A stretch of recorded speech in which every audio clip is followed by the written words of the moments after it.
everybody, it is Katie here, and it's time to talk about Shadowhunters. So episode 14, The Fae Folk.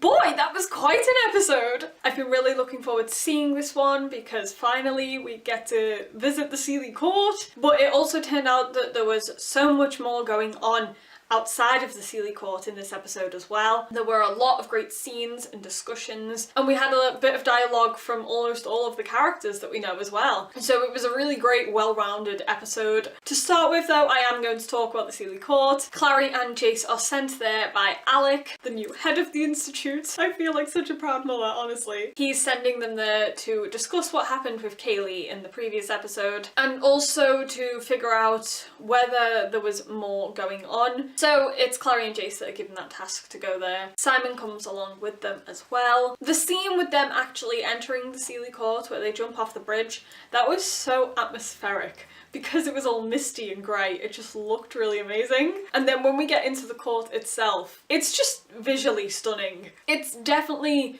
the sort of location that I had in mind when picturing it as I was reading the books. It looks very fairy tale-esque. It feels very magical. The colours and the trees and just everything about it, it was just really great. So when they first go in there, you can tell that Simon isn't really taking it as seriously as he should. He ends up touching the tree with blood on it and he kills a couple of beetles, I think. Jace tries to make him understand how nothing in this realm can be trusted. So we get to the court itself and we see a few fae wandering around. They all looked perfect. And then we finally meet the SEELIE Queen, who is actually played by a child in the show. I'm not going to lie, I did get my hopes up that the SEELIE Queen was going to be played by Sarah Hyland because we've known for some time that Sarah Hyland was going to appear in season 2. We just didn't know who she was going to be playing. So I was hoping that it would be the SEELIE Queen. It wasn't Sarah, it was a child. At first I wasn't sure how I felt about her looking so young. Obviously in the books as well,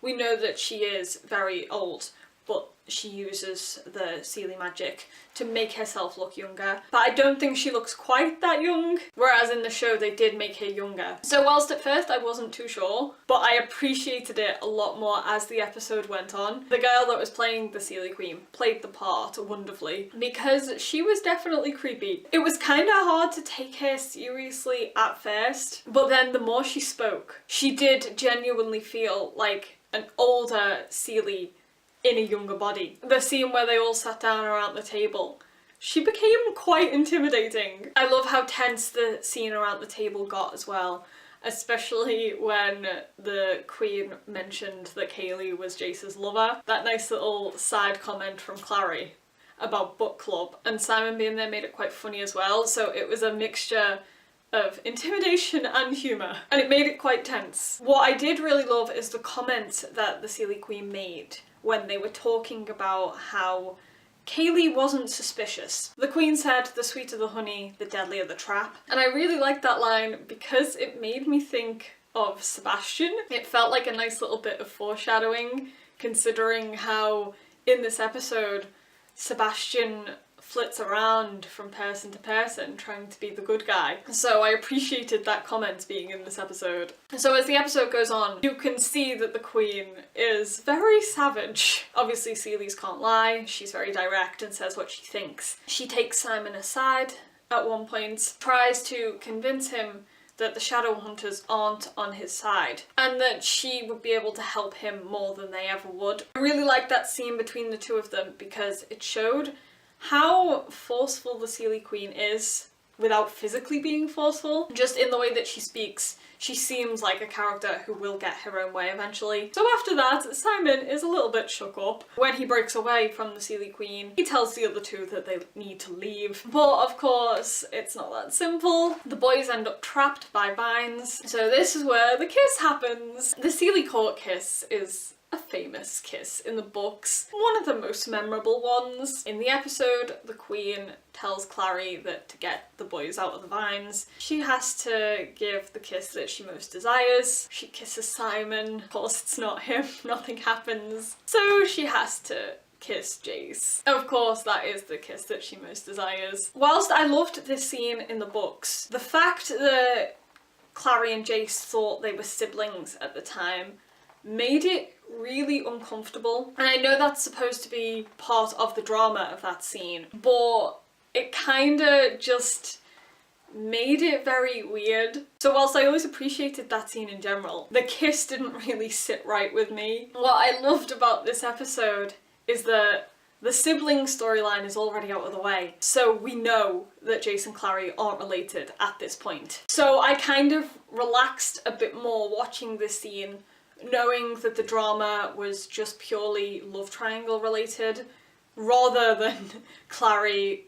kissing her brother. So I appreciate the fact that the incest storyline was over with before we got to this kiss. I thought the kiss itself was really well done, especially because Clary says that it doesn't mean anything before getting right in there. It didn't look like it didn't mean anything, Clary. And then of course we have Simon's reaction to it, which was really heartbreaking. I also loved how the SEELIE Queen reacted to it as well, because of course she just found it extremely amusing. It was this moment where I really appreciated the fact that they'd made her look so young, because the games that she plays and the way she acts is quite childlike. So it just really felt quite chilling and sinister, the way she was giving that smug smile after that kiss happened. So overall, I really enjoyed the SEELIE Court. So that definitely didn't disappoint in this episode. So elsewhere, we had a lot going on with the Lightwoods. We got to see Alec beginning his journey as head of the Institute, and the first thing that he wants to do is help the relationship between Shadowhunters and Downworlders. So he decides to start these Downworlder cabinet meetings where representatives from each of the Downworld groups come to the Institute and they have regular meetings. When he tells this to the Institute at the start of the episode, you have two Shadowhunters who are bitching about the idea. So you can tell already that people aren't going to like the way that Alec wants to run the Institute. They think his relationship with Magnus is going to make him biased towards Downworlders. And once again, it just shows what sort of attitude Shadowhunters in general have towards Downworlders. I do love the way Izzy shut them down immediately though. It was quite sad because she went from looking so proud whilst Alec was standing there giving his speech to immediately having to defend her brother against silly comments. But Alec is aware of what sort of stuff he's going to face as head of the Institute. He knows that a lot of people aren't going to agree with his plans. So these scenes where we had all of the Downworlder representatives come together, I thought they were so brilliant. When it comes to Magnus and Alec, Alec doesn't want to be seen as biased towards warlocks. So we have this conversation between him and Magnus on the phone where Alec makes it clear that he doesn't want to look like he's showing favouritism. So when Magnus arrives, I love that little scene between them where they shook hands all formally. I just found it really adorable and it's quite a little playful scene. We had the other representatives as well, so we had Meliorn there for the Seelies. I'm so happy to be seeing more of him again in this half of the season because I think Jada Soon is a wonderful actor. So any scenes with Meliorn I am down for. And we had Raphael as well. I loved the scene where Sebastian was talking to Izzy and Raphael makes a comment about not liking him and Meliorn thinks it's Jace and he's just like, all Shadowhunters look the same to me. I thought that was such a brilliant comment and I really want to see more scenes between Meliorn and Raphael. Can we just cut to them for a little bit every single episode to see their commentary on the Shadowhunters, please? So the meeting itself doesn't exactly go to plan. Alec is trying to assure the Downworlders that he wants what's best for them and that he's on their side, but of course they don't trust the Clave, and as much as they might appreciate what Alec is doing, they still don't trust that he's going to be able to enforce what he wants because of the Clave and their attitudes. And Luke is very vocal about this. You can see that he doesn't doubt Alec, but he does doubt the Shadowhunters' way in general. And we know how fiercely protective he is of his pack and of Downworlders. So let's talk about Luke in this episode because we finally got to see a bit more of him. The past few episodes we've only had fleeting scenes, and I know in the first episode we had that scene of him and his assistant where the assistant looked like she was up to something, So I've been waiting to go back to that storyline. We finally got to do that in this episode. So Luke really wants Valentine dead. He thinks it's pointless for him to just be locked up in the Institute when he's not going to say anything anyway. So he is pushing Alec to try and get an execution for Valentine. But at the meeting it becomes pretty clear that that's not going to happen. So earlier on in the episode, Luke got a very mysterious message telling him to go outside. He then found a phone, and the person on the other end of it said that he can get Luke into Valentine's cell in order to kill him. And at first Luke doesn't respond to it, but then in the meeting, when it becomes clear that Valentine's not going to die anytime soon, he goes outside and calls the person back. He decides to trust this person to get him into Valentine's cell. It shows us just how hurt Luke has been over everything that's happened with Valentine. We haven't seen too much of his grief over Jocelyn, but we really got to see in this episode how much it's affecting him. We also had a few scenes between him and Maris in this episode where she apologised for not attending Jocelyn's funeral, and he made the comment about the fact that he wasn't allowed to go because he was a downwelder. So you can see that these little things are still hurting him. He blames Valentine for all of it, so he just wants him dead. So he does manage to get into this cell and they do start fighting, but then Sebastian comes to tell Alec that he saw Luke going in there. So Alec is able to break up the fights before Valentine gets hurt. We still don't know who the voice on the phone was, but considering the fact that Sebastian was the one to tell Alec about it, I'm going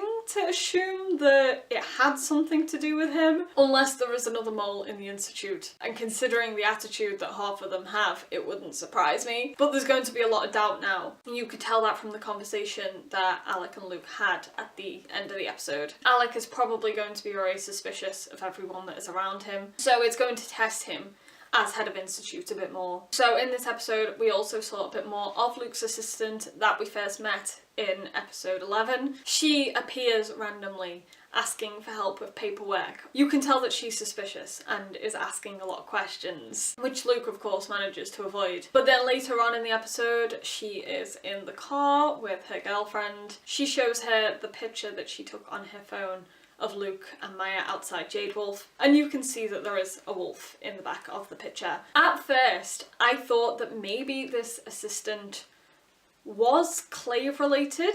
I figured that she was some sort of spy, and I thought that maybe she would turn out to not be a mundane, but now I'm not so sure. After that scene in the car where she showed her girlfriend the picture, I don't think it's Clave related.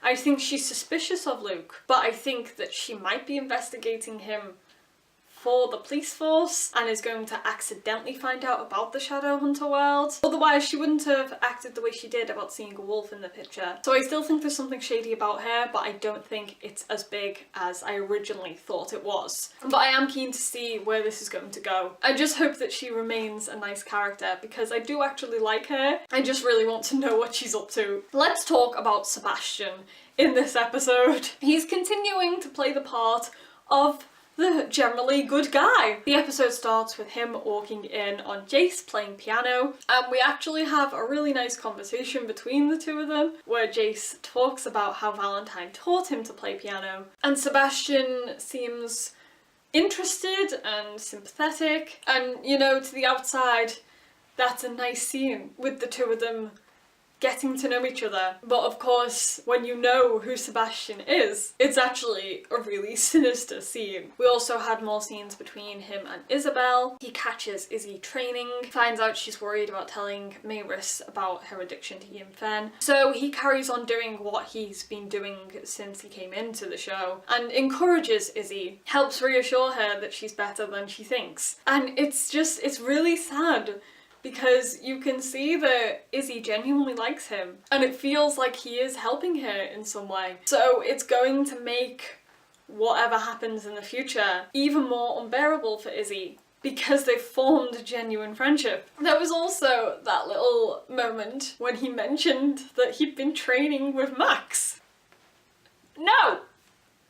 No! Stay away from Max. Someone please keep Sebastian away from Max. I appreciate the foreshadowing, but I also hate it. Raphael gets introduced to him in this episode by Izzy. She doesn't tell Sebastian that Raphael is the one that had been biting her, but of course Sebastian works that out. He warns Raphael to stay away from Izzy. Raphael is one of the few characters that seemingly sees right through him. He immediately doesn't trust him from the minute Izzy introduces him. Sebastian ends up warning Raphael off Izzy, and although Raphael doesn't trust Sebastian, what he says actually does get to him, because when Izzy tries to speak to him towards the end of the episode and says that she can't ignore this connection that they have, he tells her no, because he doesn't want Izzy to end up in that situation again where she was with the Infern. I did like the comment that Izzy made about it not being related to sex. Obviously we had Raphael explaining his asexuality in the first half of the season, and we know now that Izzy wasn't bothered about that at all. She just really wanted to keep their relationship going because of the connection they had. But that's not going to happen. So whilst we're talking about Izzy, I want to talk about her and Mayrus. We had Mayrus return to the Institute in this episode to congratulate Alec on being head of the Institute. I really like the conversation that the two of them had because it showed how far their relationship has progressed. Mayrus has gone from criticising Alec all the time to being really proud of him. In this episode, she decides to tell Izzy about her and Robert, but Izzy already knows. And I know that in the books, Izzy already knew that Robert was having an affair. So I'm glad that the show kept it a bit similar to that. And then we have Izzy opening up to Mayrus about her addiction to Yin Fen. And I just really appreciated the scene between the two of them because it was really emotional. And it was another one of those scenes where we see Mayrus with her walls down. She's not playing a part anymore, she's simply being a mother. So that was a really good scene. And I always love getting to see the family dynamics between the Lightwoods anyway. Let's talk about that ending. So we started the episode with Jace playing the piano. We ended the episode with Sebastian playing the same tune. I loved this scene so much. It was just so creepy to hear him playing that same song. And I loved the contrast as well between Sebastian in the rest of the episode compared to Sebastian at the end when he's on his own in his apartment, because he acts so nice and helpful the rest of the time, and then when he's alone he's just so sinister and creepy. Whilst he's playing the piano, we hear thumping coming from a door. He stops playing and opens the door, and somebody falls backwards. You can tell they've been tied up, so they're restrained. He tells this person stop making noise and stop making a mess. It's pretty clear that he is torturing this person whenever they do either of those things. He was just so terrifying in that scene, and I'm really happy by how creepy he is because we haven't seen too much of Sebastian's other side in the show so far because he's been acting like the nice guy. So I was keen to see him play the more sinister part. We definitely saw that at the end of this episode, and he was genuinely creepy, so I'm really excited to see more of him in the future. As for the person that he's got tied up in his closet, it looked like a blonde guy, so I'm thinking that it's the real Sebastian Verlaque. That's the only person that I can assume it is anyway. I don't know, it could be somebody completely different, but I think it might be the real Sebastian, but I don't know for certain. Who knows? I'm just so excited for Sebastian's future on this show. I can't wait to see the drama unfold. So that is all I can think of to talk about right now. If there is anything that I forgot to talk about and you want to discuss it, then feel free to leave it down in the comments. Shadowhunters is taking a break for a week, so it won't be back until July 10th, I think. So I will be back in 2 weeks' time to talk about that. Please let me know all of your thoughts on this episode. Did you like the SEELIE Court? Was there anything that you were disappointed about? Let me know all the things. Thank you guys so much for watching. I will see you next time. Bye!